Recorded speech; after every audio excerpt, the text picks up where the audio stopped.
Mendoan menyatu dalam doa dan renungan dari Katedral Kristus Raja Purwokerto, Rabu 13 Januari 2021 bersama saya, Frater Antonius Sabtono. Salam sehat, berkah dalam. Mari kita renungkan sabda Tuhan dari Injil Markus bab 1 ayat 29 sampai 39. Kita siapkan hati untuk mendengarkan sabda Tuhan. Dalam nama Bapa dan Putera dan Roh Kudus. Amin. Tuhan beserta kita, sekarang dan selama-lamanya. Inilah Injil Yesus Kristus menurut Markus. Dimuliakanlah Tuhan. Sekeluarnya dari rumah ibadat itu, Yesus dengan Yakobus dan Yohanes pergi ke rumah Simon dan Andreas. Ibu mertua Simon terbaring karena sakit demam. Mereka segera memberitahukan kepadanya Yesus. Ia pergi ke tempat perempuan itu dan sambil memegang tangannya, ia membangunkan dia, lalu lenyaplah demamnya. Kemudian perempuan itu melayani mereka. Menjelang malam, sesudah matahari terbenam, dibawalah kepada Yesus semua orang yang menderita sakit dan yang kerasukan setan. Maka berkerumunlah seluruh penduduk kota itu di depan pintu. Ia menyembuhkan banyak orang yang menderita bermacam-macam penyakit dan mengusir banyak setan. Ia tidak memperbolehkan setan-setan itu berbicara, sebab mereka mengenal dia. Pagi-pagi benar, waktu hari masih gelap, ia bangun dan pergi keluar. Ia pergi ke tempat yang sunyi dan berdoa di sana. Tetapi Simon dan kawan-kawannya menyusul dia. Waktu menemukan dia, mereka berkata, "Semua orang mencari engkau."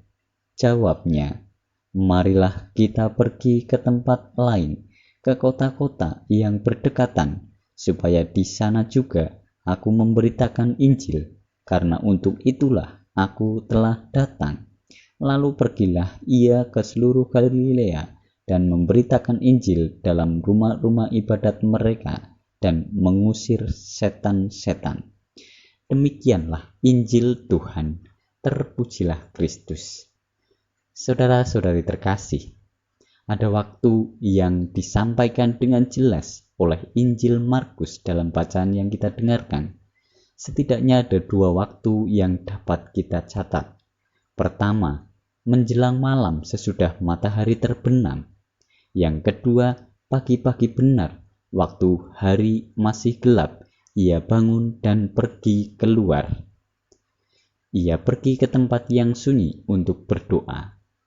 Tentu saja, Injil mau menyampaikan sesuatu dengan waktu yang dituliskan ini.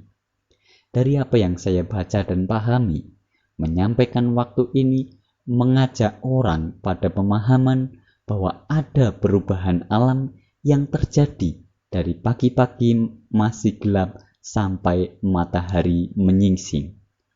Yesus mengamati perubahan alam yang terjadi di mana fajar menyingsing menghilangkan kegelapan. Itulah yang dilakukan oleh Yesus. Yesus datang memberikan kekuatan dan perlahan-lahan menghalau kegelapan. Kekuatan setan dihilangkan dan dilenyapkan. Saudara-saudari terkasih, Yesus mengajak kita untuk mengenali perubahan-perubahan yang terjadi di sekitar kita. Kita diajak untuk meluangkan waktu, mendekatkan diri pada Tuhan, supaya kita tahu perubahan-perubahan itu.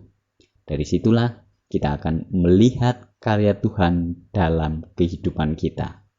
Dimuliakanlah Tuhan kini dan sepanjang masa. Amin.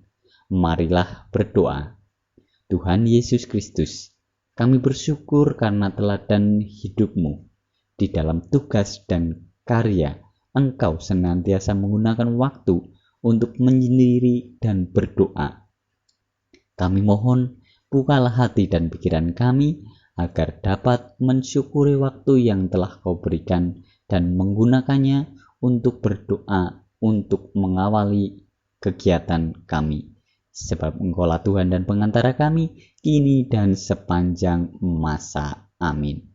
Marilah mohon berkat dari Tuhan. Tuhan beserta kita, sekarang dan selama-lamanya. Semoga kita semua, keluarga kita, orang-orang yang kita doakan dan aktivitas kita hari ini senantiasa dilindungi, dibimbing dan diberkati oleh Allah yang Maha Kuasa, dalam nama Bapa dan Putera dan Roh Kudus. Amin. Selamat beraktivitas. Tuhan memberkati. Salam mendoan.